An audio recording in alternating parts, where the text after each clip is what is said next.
ओम नमः शिवाय। जय शिव शंभो। हर हर महादेव। प्रिय श्रोताओं, आप सभी को मार्गशीर्ष मास की कृष्ण पक्ष की प्रदोष व्रत की हार्दिक शुभकामनाएं। आज सुनेंगे सोम प्रदोष व्रत कथा। तो प्रेम से बोलिए शिव जी माता पार्वती की जय, गौरी पुत्र गणेश की जय। जय शिव शंभो। प्रिय श्रोताओं, आज मार्गशीर्ष मास की कृष्ण पक्ष का प्रदोष व्रत है। आज सोमवार का दिन है और सोमवार का दिन भगवान शिव को अति प्रिय है। इसके साथ ही प्रदोष व्रत भगवान शिव को समर्पित है। तो आज के दिन पूरी विधि विधान से भगवान शिव की पूजा आराधना करने से और प्रदोष व्रत रखने से और उनकी कथा सुनने से समस्त पापों का नाश हो जाता है और पुण्य फल की प्राप्ति होती है। इसके साथ ही भगवान शिव की कृपा सदा सर्वदा बनी रहती है। प्रदोष व्रत के दिन प्रदोष काल में पूरी विधि विधान से भगवान शिव की पूजा आराधना की जाती है। आज के दिन जो भी भक्त पूरी श्रद्धा और भक्ति के साथ भगवान भोलेनाथ और माता पार्वती की पूजा अर्चना करते हैं, उनकी सेवा करते हैं, तो उन पर भगवान भोलेनाथ और माता पार्वती की असीम कृपा होती है और उनकी हर मनोकामनाएं पूर्ण हो जाती है। जब भी प्रदोष व्रत सोमवार के दिन पड़ता है तो वह सोम प्रदोष व्रत के नाम से जाना जाता है। माना जाता है कि इस दिन व्रत रखने से व्यक्ति के समस्त पापों का नाश हो जाता है और रोग दुख भी नष्ट हो जाते हैं और व्यक्ति पर किसी भी प्रकार के आर्थिक संकट और कोई भी संकट आने वाला हो, भगवान भोलेनाथ उसको नष्ट कर देते हैं और उस पर भगवान भोलेनाथ और माता पार्वती की असीम कृपा होती है। आज के दिन जो भी व्यक्ति भगवान भोलेनाथ की पूरी श्रद्धा और भक्ति के साथ पूजा करता है, भगवान भोलेनाथ उसकी हर मनोकामनाओं को अति शीघ्र पूरी कर देते हैं। आज के दिन व्रत रखा जाता है और व्रत के साथ व्रत कथा भी सुनना बेहद ज़रूरी होता है, क्योंकि इसके बिना व्रत अधूरा माना जाता है। तो आइए पूरी श्रद्धा और भक्ति के साथ भगवान भोलेनाथ और माता पार्वती उनके साथ भगवान गणेश को ध्यान करते हुए सुनते हैं सोम प्रदोष व्रत कथा। कथा शुरू करने से पहले इस वीडियो को लाइक करके कमेंट बॉक्स में हर हर महादेव अवश्य लिखें। सोम प्रदोष व्रत की पौराणिक कथा के अनुसार एक नगर में एक ब्राह्मणी थी। उसके पति का स्वर्गवास हो गया था। उसका अब कोई आश्रयदाता नहीं था, इसलिए प्रातः होते ही वह अपने पुत्र के साथ भीख मांगने के लिए निकल पड़ती थी। भिक्षा मांगकर ही अपना और अपने पुत्र का पेट पालन करती थी। एक दिन ब्राह्मणी जब लौट रही थी तो उसे एक लड़का घायल अवस्था में कराहता हुआ मिला। वह लड़का विदर्भ का राजकुमार था। शत्रु सैनिकों ने उसके राज्य पर आक्रमण करके उसके पिता को बंदी बना लिया था और राज्य पर नियंत्रण कर लिया था। इसलिए वह राजकुमार का लड़का इधर उधर भटक रहा था। राजकुमार ब्राह्मण पुत्र के साथ ब्राह्मणी के घर चला गया। ब्राह्मणी दयावश उसे अपने घर लेकर आई। तभी से राजकुमार ब्राह्मणी के साथ ही रहने लगा। तभी एक दिन अंशुमती नामक एक गंधर्व कन्या ने राजकुमार को देखा तो वह उस पर मोहित हो गई। अगले दिन अंशुमती अपने माता पिता को राजकुमार से मिलने के लिए लाई। उन्हें भी राजकुमार पसंद आ गया। कुछ दिनों के बाद अंशुमती के माता पिता के स्वप्न में भगवान शिव आए। उन्होंने आदेश दिया कि राजकुमार और अंशुमती का विवाह करा दिया जाए। उन्होंने वैसा ही किया। सोम प्रदोष व्रत महात्मा के प्रभाव से ब्राह्मणी प्रदोष व्रत करती थी। उसके व्रत के प्रभाव से गंधर्व राज की सेना की सहायता से राजकुमार ने विदर्भ के शत्रुओं को खदेड़ दिया और अपने माता पिता को भी वापस लाए। पुनः से राज्य स्थापित हो गया। आनंद पूर्वक सभी रहने लगे। राजकुमार ने ब्राह्मण पुत्र को अपना प्रधानमंत्री बना लिया। ब्राह्मणी के प्रदोष व्रत के महत्व से जैसे राजकुमार और ब्राह्मण पुत्र के दिन फिर गए, वैसे ही भगवान शिव अपने दूसरे भक्तों के दिन भी फेरते हैं।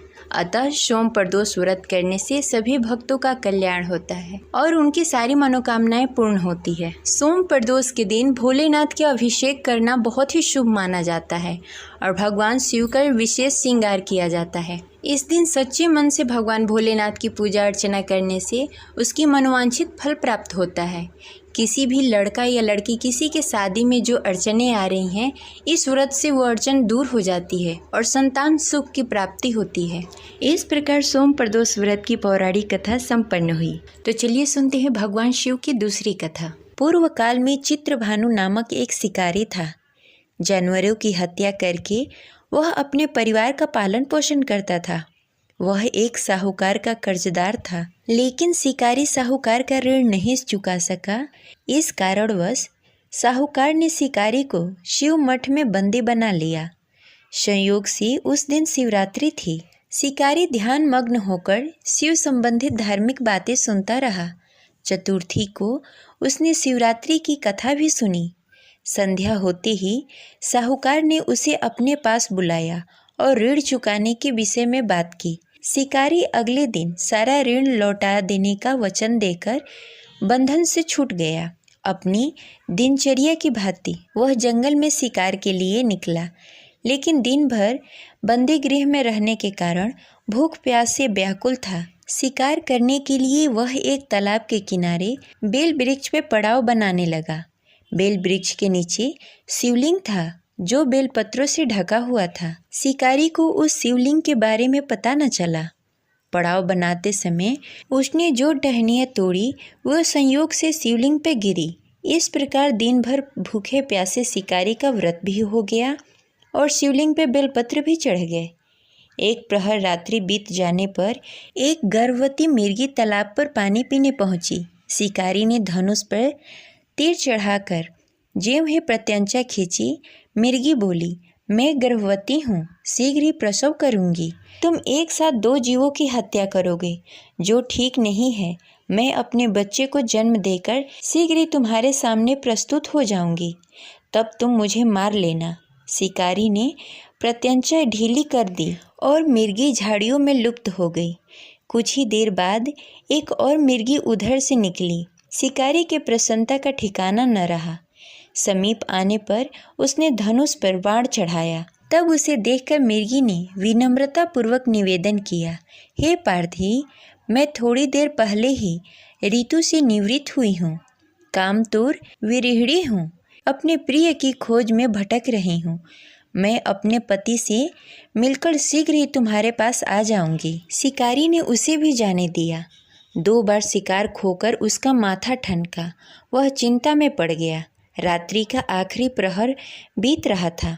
तभी एक अन्य मिर्गी अपने बच्चे के साथ उधर से निकली। शिकारी के लिए स्वर्णिम अवसर था। उसने धनुष पे तीर चढ़ाने में देर न लगाई। वह तीर छोड़ने ही वाला था कि मिर्गी बोली, हे पार्थी, मैं इस बच्चे को उसके पिता के हवाले करके लौट आऊँगी। इस समय मुझे मत मारो। शिकारी हंसा और बोला, सामने आए शिकार को छोड़ दो। ऐसा मैं 2 बार कर चुका हूँ। मैं इतना बड़ा मूर्ख नहीं हूँ। मेरे बच्चे भूख प्यास से तड़प रहे होंगे। उत्तर में मिर्गी ने फिर कहा, जैसे तुम्हें अपने बच्चों की ममता सता रही है, ठीक वैसे ही मुझे भी अपने बच्चों की ममता सता रही है। इसलिए सिर्फ बच्चों के नाम पर मैं थोड़ी देर के लिए जीवन दान मांग रही हूँ। हे पारधी, मेरा विश्वास करो, मैं इन्हें उनके पिता के पास छोड़कर तुरंत लौटने की प्रतिज्ञा करती हूँ। मिर्गी का दीन स्वर सुनकर शिकारी को उस पर दया आ गई। उसने उस मिर्गी को भी जाने दिया। शिकार के अभाव में बेल वृक्ष पर बैठा हुआ शिकारी बेलपत्र तोड़ तोड़कर नीचे फेंकता जा रहा था। जैसे ही सुबह होने को हुई, तब एक हष्ट-पुष्ट मिर्ग उसके रास्ते में आया। शिकारी ने सोच लिया कि इसका शिकार अवश्य करूँगा। शिकारी की तनी प्रत्यंचा देखकर मिर्ग विनीत स्वर में बोला, हे पार्थी भाई, यदि तुमने मुझसे पूर्व आने वाली 3 मिर्गियों तथा छोटे छोटे बच्चों को मार डाला है, तो मुझे भी मारने में विलंब न करो, ताकि उनके वियोग में मुझे एक क्षण के लिए दुख न सहना पड़े। मैं उन मिर्गियों का पति हूँ। यदि तुमने उन्हें जीवन दान दिया है, तो मुझे भी कुछ क्षण के लिए जीवन दान देने की कृपा करो। मैं उनसे मिलकर तुम्हारे सामने उपस्थित हो जाऊंगा। मिर्ग की बात सुनते ही शिकारी के सामने पूरी रात का घटना चक्र घूम गया। उसने सारी कथा मिर्ग को सुना दी। तब मिर्ग ने कहा, मेरी 3 पत्नियां जिस प्रकार प्रतिज्ञाबद्ध हो गई हैं, मेरी मृत्यु से अपने धर्म का पालन न कर पाएंगी। अतः जैसे तुमने उन्हें विश्वास पात्र मानकर छोड़ा है, वैसे ही मुझे भी जाने दो। मैं उन सबके साथ तुम्हारे सामने शीघ्र ही उपस्थित हो जाऊंगा। उपवास, रात्रि जागरण तथा शिवलिंग पर बेलपत्र चढ़ाने से शिकारी का हिंसक हृदय निर्मल हो गया था। उसमें भगवत शक्ति का वास हो गया था। धनुष तथा बाण उसके हाथ से सहज ही छूट गए। भगवान शिव की अनुकंपा से उसका हिंसक हृदय कारुणी भावों से भर गया। वह अपने अतीत के कर्मों को याद करके पश्चाताप की ज्वाला में जलने लगा। थोड़ी ही देर बाद मृग सपरिवार शिकारी के समक्ष उपस्थित हो गया ताकि वह उसका शिकार कर सके, किंतु जंगली पशुओं की ऐसी सत्यता, सात्विकता एवं सामूहिक प्रेम भाव को देखकर शिकारी को बड़ी ही ग्लानि हुई। उसके नेत्रों में आंसुओं की झड़ी लग गई। उस मृग परिवार को न मारकर शिकारी ने अपने कठोर हृदय को जीव हिंसा से हटाकर सदा के लिए कोमल एवं दयालु बना लिया। देवलोक के समस्त देव समाज भी इस घटना को देख रहे थे।